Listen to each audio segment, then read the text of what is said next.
Paradip बड़पड़िया परिबा market रे अग्निकांड घटी 70 रु ऊर्ध्व दुकान पोड़ी कोटी कोटी टंकार संपत्ति नष्ट होगा घटना क्षतिग्रस्त परिबा व्यवसायी को भेटिबा सहित 1 लाख टंकार सहायता करिसेंती बीजेडी नेता बापी सारखेल। स्थानीय पारिषद और दलीय कर्मीमानक सहित परिबा व्यवसायी मानक भेटी आलोचना करने सहित क्षयक्षति संपर्क में पचारि बुझिछंती। गत शनिवार विलंबित रात्रि ए मार्केट रे अग्निकांड घटी 2टी बाइक और 8 रु ऊर्ध्व साइकेल समेत पाखापाखि 3 कोटी टंकार परिबा अन्य सामग्री पोड़ी नष्ट हो जाइथिला। अग्निकांड एभली भयावह थिला जे 6टी दमकल बाहिनीर दीर्घ 2.5 घंटार प्रचेष्टारे निया को आयत्त करा जाइथिला।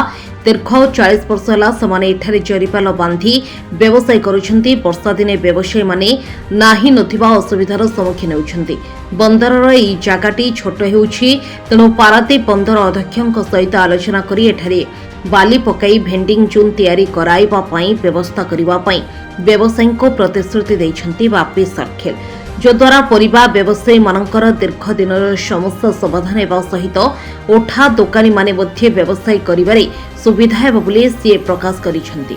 पाखापाखि 72टा दुकान निया लागिकरी दुर्घटना घटी, तो सेई पे आज आस्तलु आमे 15 नंबर वार्ड रो काउंसिलर एवं आमर मुरई मैंने आसते आम दोकानी भाई मान सहित समस्त सहित आलोचना कलु केमिति सुचारू रूप से आउ थे ये बजार को आम बसई पार। पारादीप पोर्ट चेयरमैन अभी पारादीप रे नहांती, से शुक्रवार दिन आसवे।